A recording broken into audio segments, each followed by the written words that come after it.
Friends, so how are you? Hope सबकी life अच्छी चल रही होगी, अच्छी ही चले। तो आज का टॉपिक है हमारा self incompatibility in plant breeding. काफ़ी इंटरेस्टिंग टॉपिक है, पर काफ़ी लोगों को ये टफ कॉम्प्लिकेटेड लगता है। पर आज मैं पूरा अपना बेस्ट दूंगा कि आपको ये पूरी वीडियो समझ आए। तो चलिए अपना टॉपिक स्टार्ट करते हैं। इस वीडियो में हम क्या क्या पढ़ेंगे? पहले तो है what is self incompatibility. Self incompatibility होती क्या है, और सेल्फ इनकम्पैटिबिलिटी को शॉर्ट में हम एसआई भी बोल सकते हैं। क्या बोल सकते हैं? एसआई। तो कंफ्यूज नहीं होना कि एसआई क्या होता है। एसआई सेल्फ इनकम्पैटिबिलिटी का एब्रीविएशन होता है। सेकंड हम पढ़ेंगे टाइप्स ऑफ सेल्फ इनकम्पैटिबिलिटी होती क्या है, फिर difference between male sterility and SI, फिर हम पढ़ेंगे heteromorphic and homomorphic self incompatibility, then हम पढ़ेंगे gametophytic and sporophytic self incompatibility. तो चलिए बिना किसी देरी के वीडियो शुरू करते हैं। तो वीडियो शुरू होने से पहले मैं आपको एक चीज़ बताना चाहूँगा। एक हमारा होता है मेल स्टेरिलिटी और एक होता है हमारा सेल्फ इनकम्पैटिबिलिटी। इन दोनों में अंतर क्या होता है? जो मेल स्टेरिलिटी होती है ना, उसमें जो मेल स्टेरिलिटी होती है वो बहुत बदमाश होती है। वो उसका ना घर में मन लगता है ना बाहर मन लगता है। जैसे ना वो अपना ही फ्लावर फर्टिलाइज कर पाता है ना बाहर का ही फर्टिलाइज कर पाता है। पूरी तरह से नॉन फंक्शनल, डीएक्टिव या कुछ भी बोल लो, बेकार होता है। पर जो हमारी सेल्फ इनकम्पैटिबिलिटी होती है, सॉरी, वो थोड़ी अच्छी होती है। वो घर में ही उसका मन नहीं लगता, मतलब अपना ही फ्लावर वो फर्टिलाइज नहीं कर पाएगा। बाहर किसी का भी कुछ भी फ्लावर होगा सब फर्टिलाइज कर देगा। तो यही मेन डिफरेंस होता है सेल्फ इनकम्पैटिबिलिटी और मेल स्टेरिलिटी में। और लोग सोचते हैं पता नहीं है ही क्या ये दोनों चीज़, कुछ ज़्यादा है नहीं। मेल स्टेरिलिटी में वो पूरी तरह से नॉन फंक्शनल, डीएक्टिव होता है, पर सेल्फ इनकम्पैटिबिलिटी में वो अपने फ्लावर को छोड़ के कोई भी फ्लावर फर्टिलाइज कर सकता है। तो हमें सेल्फ इनकम्पैटिबिलिटी स्टार्ट करने से पहले हमें कुछ पॉइंट याद रखने चाहिए जो एग्जाम में, एंट्रेंस एग्जाम में बेसिकली पूछे जाते हैं कि सेल्फ इनकम्पैटिबिलिटी फर्स्ट किसने दिया था। तो फर्स्ट हमें सेल्फ इनकम्पैटिबिलिटी एक साइंटिस्ट थे, कोल रेक्टर ने दिया था। कब दिया था? मिड 18th सेंचुरी में। और जो हमारा वर्ल्ड है, हमारी अर्थ है, काफ़ी बायोडाइवर्सिटी से भरी हुई है। तो इसमें जो एंजियोस्पर्म है उसमें 70 से भी ज़्यादा फैमिलीज़ के 300 स्पीसीज़ हैं। मोर देन 70 फैमिली, उनके 300 से भी ज़्यादा स्पीसीज़ है। उसमें ऐसा ही देखी जाती है, सेल्फ इनकम्पैटिबिलिटी देखी जाती है। तो सोच रहे हो कि सेल्फ इनकम्पैटिबिलिटी कितना वाइड है। और एक और चीज़ होती है, ये हमारा फ्लावर है, हैं? और ये हमारी एंथर हो गई, ये हमारी स्टिग्मा हो गई। तो यहाँ से जो एंथर होते हैं यहीं जाएँगे, फिर पॉलन ट्यूब बनाएँगे, फिर ओवरी में आएँगे। पर सेल्फ इनकम्पैटिबिलिटी में होता है क्या, सेम फ्लावर में जो एंथर होते हैं, वो स्टिग्मा में आ ही नहीं पाते हैं। काफ़ी सारे फैक्टर्स होते हैं उनकी वजह से। तो इसी को सेल्फ इनकम्पैटिबिलिटी बोलते हैं। बाय चांस अगर किसी भी केस में अगर एंथर स्टिग्मा में आ जाते हैं, तो वो पॉलन ट्यूब में यहीं जाके फँस जाते हैं और आगे जर्मिनेट नहीं कर पाते हैं। ये भी कंडीशन देखी गई है। एक और कंडीशन होती है, जो हमारा एंथर होता है बाय चांस घुस गया वो और हमारे ओव्यूल में आ गया, पर उसकी जो जर्मिनेशन होती है, जो फर्टिलाइज़ेशन का रेट होता है, इतना स्लो होता है, जब तक हमारा फ्लावर ही ड्रॉप हो जाता है। तो सेल्फ इनकम्पैटिबिलिटी हो जाती है और फिर हमारा कोई भी सीड बनता नहीं है, तो उस वजह से वो खराब ही होता है। तो चलिए आगे चलते हैं। चलिए आगे चलते हैं। अब हम पढ़ेंगे सेल्फ इनकम्पैटिबिलिटी की classification. Self incompatibility basically 2 type में डिवाइड है, कॉम्प्लीमेंट्री एंड ओपोजिशनल सिस्टम। और जो ये ओपोजिशनल सिस्टम में जो ये 2 हैं, हेटेरोमॉर्फिक एंड होमोमॉर्फिक सिस्टम, ये थोड़ा पीपीटी में सिस्टम इधर आ गया तो आप थोड़ा करेक्ट कर लेना। ये हेटेरोमॉर्फिक एंड होमोमॉर्फिक सिस्टम हमारा दिया था, साइंटिस्ट थे ल्यूइस ने। इनने दिया था 1954 में। ये बहुत इंपॉर्टेंट क्वेश्चन है कि हेटेरोमॉर्फिक और होमोमॉर्फिक सिस्टम है, ये 2 सिस्टम है। ल्यूइस ने कौन से 2 सिस्टम दिए थे? कौन-कौन से दिए थे? Heteromorphic and homomorphic system. Heteromorphic means different floral floral morphology, और homomorphic means same floral morphology. तो हेटेरोमॉर्फिक में हमारे एक डायस्टाइली होता है, एक ट्राइस्टाइली होता है। फिर डायस्टाइली के भी 2 टाइप होते हैं, ट्राइस्टाइली के 3 टाइप होते हैं, आगे बताएंगे आपको। और होमोमॉर्फिक में 2 टाइप होते हैं, स्पोरोफाइटिक एंड गैमोफाइटिक सिस्टम। तो एक-एक करके हम सब चीज़ डिस्क्राइब करेंगे। चलिए आगे चलते हैं। तो हम पढ़ेंगे अभी हेटेरोमॉर्फिक सेल्फ इनकम्पैटिबिलिटी। तो हमें सबसे पहले हेटेरोमॉर्फिक का मीन्स जानना चाहिए। तो हमारा हेटेरो का मीन्स होता है डिफरेंट, और मॉर्फिक का मीन्स होता है मॉर्फोलॉजी। काय की मॉर्फोलॉजी? Floral morphology. तो जब हमारे फ्लावर में डिफरेंट फ्लोरल मॉर्फोलॉजी होगी, उसकी वजह से सेल्फ इनकम्पैटिबिलिटी होगी, तो उसे हम बोलेंगे हेटेरोमॉर्फिक सेल्फ इनकम्पैटिबिलिटी। तो चलिए मैं आपको थोड़ा डीप में पढ़ाता हूँ। चलिए मैं आपको थोड़ा जूम करके दिखाता हूँ। तो आपको जैसे दिख रहा होगा हमारे सामने फ्लावर है। तो ये हमारा हो गया स्टिग्मा, ये हमारी हो गई स्टाइल, ये हमारी हो गई ओवरी, और ये हमारी हो गई एंथर। और यहीं ये एंथर, स्टिग्मा, और ये स्टाइल, और ये हमारी ओवरी। तो यहाँ पर जो मेन डिफरेंस होता है उस किसका होता है? वो स्टाइल का होता है। स्टाइल और स्टेमन के बीच का मेन डिफरेंस होता है, उसकी वजह से ही हमारी सेल्फ इनकम्पैटिबिलिटी होती है। यहाँ पर स्टाइल इतनी लंबी और हमारा एंथर इतना छोटा है कि पॉलन ऊपर जा ही नहीं पाएगा, उसे फर्टिलाइज कर ही नहीं पाएगा, पॉलिनेशन हो ही नहीं पाएगा। तो उसकी वजह से ही यहाँ पर सेल्फ इनकम्पैटिबिलिटी होती है। और यहाँ देख लो, यहाँ हमारा एंथर इतना बड़ा है और स्टाइल इतना छोटा है, तो इसके एंथर इधर आ ही नहीं पाएंगे, तो उसकी वजह से हमारी सेल्फ इनकम्पैटिबिलिटी होगी।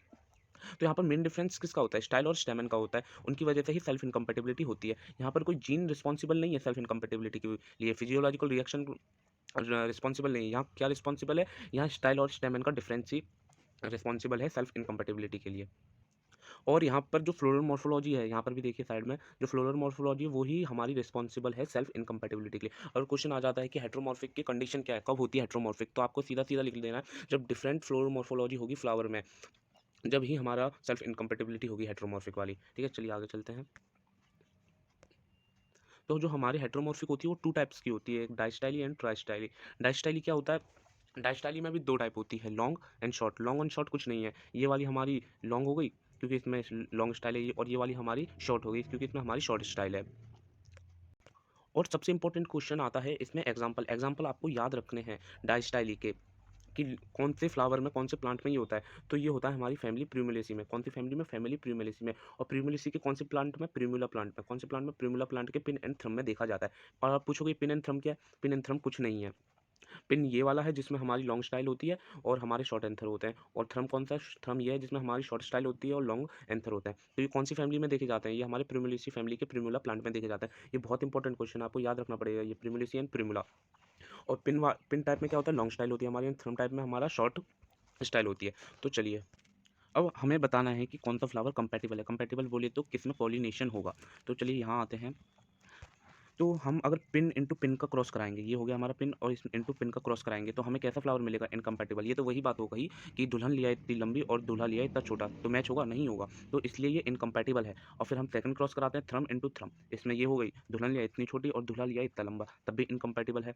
अब थर्ड है हमारा पिन इंटू थ्रम। पिन इंटू थ्रम करेंगे तब भी ये कंपैटिबल होगा, क्योंकि ये इसमें पॉलिनेशन हो जाएगा इसका, और इस छोटे वालों का छोटे से पॉलिनेशन हो जाएगा। या फिर हम उल्टा कर ले, थ्रम इनटू पिन, तब भी ये दोनों कंपैटिबल हैं। और फिर अब हमारी सेकंड टाइप आती है ट्राई स्टाइली से ज़्यादा क्वेश्चन आते नहीं, इसमें टाइप्स पूछे जाते हैं कौन कौन से टाइप्स के होते हैं, लॉन्ग, मीडियम एंड शॉर्ट। और एक और क्वेश्चन आते हैं इसके एग्जाम्पल। कौन से एग्जाम्पल आते हैं कि किस में देखा जाता है? तो ये हमारा प्लांट लाइथेरियम थैलिकेरिया में देखा जाता है। कौन से प्लांट में? लाइथेरियम थैलिकेरिया। काफ़ी इंपॉर्टेंट क्वेश्चन है, और इसमें क्वेश्चन यहीं से आता है कि इसका एग्जाम्पल बताओ और इसका टाइप बताओ। इसके 3 टाइप होते हैं, long, medium and short type. तो चलिए आगे चलते हैं, इसका स्क्रीनशॉट ले लो। चलो, तो अब हम पढ़ेंगे होमोमॉर्फिक सेल्फ इनकम्पेटिबिलिटी। होमो मीन्स होता है हमारा सेम, और मॉर्फिक मीन्स होता है हमारा morphology, same morphology, same floral morphology. तो आप बोलेंगे जब फ्लावर में सेम फ्लोरल मॉर्फोलॉजी है तो इसमें काय बात की सेल्फ इनकम्पेटिबिलिटी हो रही है? तो यहाँ पर हमारी सेल्फ इनकम्पेटिबिलिटी होती है वो हमारी जेनेटिक स्ट्रक्चर की वजह से होती है, फिजियोलॉजिकल रिएक्शंस की वजह से होती है। हमारे फ्लावर के कोई भी मॉर्फोलॉजी की वजह से नहीं होती। यहाँ पर कौन रिस्पॉन्सिबल होता है? जेनेटिक स्ट्रक्चर, जीन्स रिस्पॉन्सिबल होते हैं। तो यहाँ पर हमने एक फ्लावर बनाया है, इसमें देखना, यह हमारा है पोलन, इसमें होते हैं हमारे जीन्स। क्या होते हैं? जीन्स। अब जीन्स की वजह से जब सेल्फ इनकम्पैटिबिलिटी होगी, गैमेट्स के जीन की वजह से जब सेल्फ इनकम्पैटिबिलिटी होगी, तो उसे हम बोलेंगे गैमेटोफाइटिक सेल्फ इनकम्पैटिबिलिटी। और ये हमारा है फ्लावर, इसमें भी होते हैं हमारे जीन्स, और इनकी वजह से जब सेल्फ इनकम्पैटिबिलिटी होगी ऐसा है, तो उसे हम बोलेंगे स्पोरोफाइटिक सेल्फ इनकम्पैटिबिलिटी। जब हमारे पॉलन प्रोड्यूसिंग प्लांट के जीन की वजह से सेल्फ इनकम्पैटिबिलिटी होती है, तो उसे हम बोलते हैं स्पोरोफाइटिक सेल्फ इनकम्पैटिबिलिटी। और जो हमारे पॉलन के जीन की वजह से सेल्फ इनकम्पैटिबिलिटी होती है, तो उसे हम बोलते हैं गैमेटोफाइटिक सेल्फ इनकम्पैटिबिलिटी। और ये किसने डिस्कवर किया था? ये हमारा ईस्ट एंड मैंगल स्ट्रॉब ने किया था इन 1925। किस प्लांट में किया था? ये वेरी इंपॉर्टेंट क्वेश्चन है कि फर्स्ट किस प्लांट में किया था? निकोटियाना सैंडरी। निकोटियाना सैंडरी क्या है? हमारा टोबैको का ही बॉटनिकल नेम है, निकोटियाना सैंडरी। अब इसमें आप भाई पूछेंगे होता क्या है? तो ये जो हमारा एंथर होता है और ये हमारी स्टिग्मा होती है, वेट होती है। जब स्टिग्मा मॉइस्ट होगी जब भी तो उसमें एंथर आके चिपकेगा, जब भी तो उसमें पोलन ट्यूब बनाएगा। तो ये जो हमारा एंथर होता है ये इसमें स्टिग्मा में आके चिपक जाता है और ये पोलन ट्यूब बनाता है। क्या बनाता है? Pollen tube. पर इसकी जो ग्रोथ होती है इधर ही आके रुक जाती है। ये होता है हमारा स्टाइल रीजन। स्टाइल रीजन में कुछ जेनेटिक स्ट्रक्चर होता है, कुछ रिएक्शन होती है, उसकी वजह से हमारी पोलन की ग्रोथ यहीं आके रुक जाती है।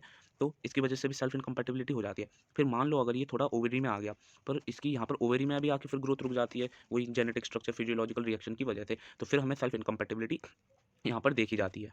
सो पॉलन ट्यूब में ही हमारी सेल्फ इनकम्पैटिबिलिटी आगे देखी जाती है। अब हम पढ़ेंगे इसके इंपॉर्टेंट क्वेश्चन क्या है इसमें से आते हैं। इसका एग्जाम्पल आपको याद रखना है कि इसके एग्जाम्पल क्या है। फर्स्ट है हमारा red clover, then white clover, फिर टोबैको हमने लिख लिया, और एक होता है हमारा ब्रिंजल। यहाँ पर हाइड हो गया ब्रिंजल, और नोट डाउन कर लेना।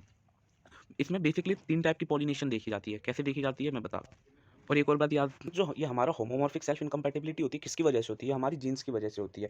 तो इसमें हमारा एक ही सिंगल जीन रिस्पॉन्सिबल होता है, और उसे हम कैपिटल एस से डिनोट करते हैं, जिसमें कई सारे एलील्स भरे होते हैं, इसलिए हम उसे मल्टीपल एलील्स बोलते हैं। और आपको हमेशा एक चीज़ याद रखनी है, जो हमारी सेल्फ इनकम्पैटिबिलिटी होती है is the best example of multiple alleles.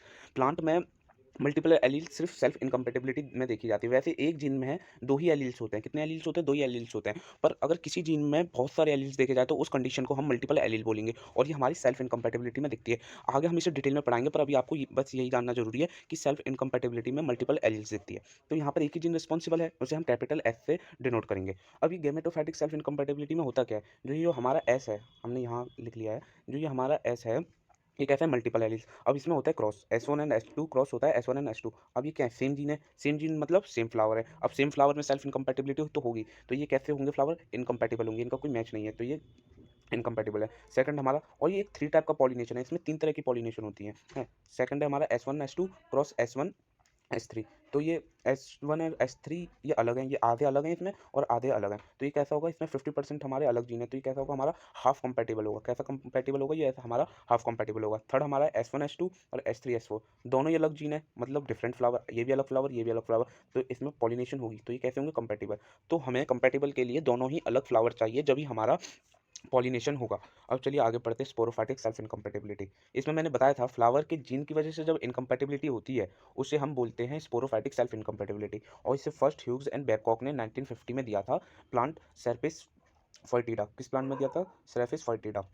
अब इसमें होता क्या है, इसमें हमारी स्टिग्मा की जो सरफेस होती है वो होती है ड्राई, एक हाइड्रेटेड प्रोटीन लेयर से कवर होती है, उसको बोलते हैं हम पेलिकल। क्या बोलते हैं, पेलिकल। बहुत इंपॉर्टेंट क्वेश्चन है, पेलिकल लिख लीजिएगा, पेलिकल।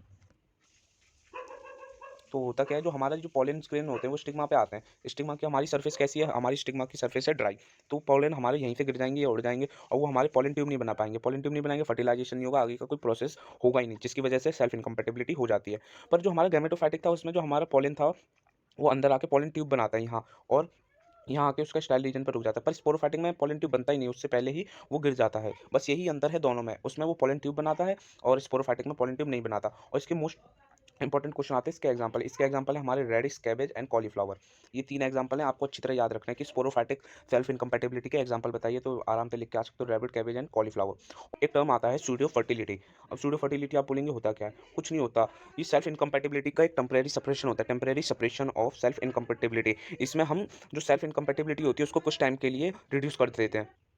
तो ये हम काफ़ी सारे मेथड्स होते हैं, उससे भी हम कर सकते हैं। टेम्परेरी सेपरेशन सेल्फ इनकम्पैटिबिलिटी में हम किससे कर सकते हैं, बर्ड पॉलिनेशन से कर सकते हैं, हाई कार्बन डाइऑक्साइड ट्रीटमेंट की से भी कर सकते हैं, हाई टेम्परेचर ट्रीटमेंट की वजह से भी कर सकते हैं, सॉरी। और रेडिएशन होती है जैसे गामा रेज, एक्स रेज, इनकी वजह से भी। और स्प्रे ऑफ सोडियम क्लोराइड, यहाँ पर हाइड हो गया, आप लिख लेना अपना NaCl, सोडियम क्लोराइड की हेल्प से भी कर सकते हैं। और इन विट्रो पॉलिनेशन की से भी कर सकते हैं। तो ये कुछ था।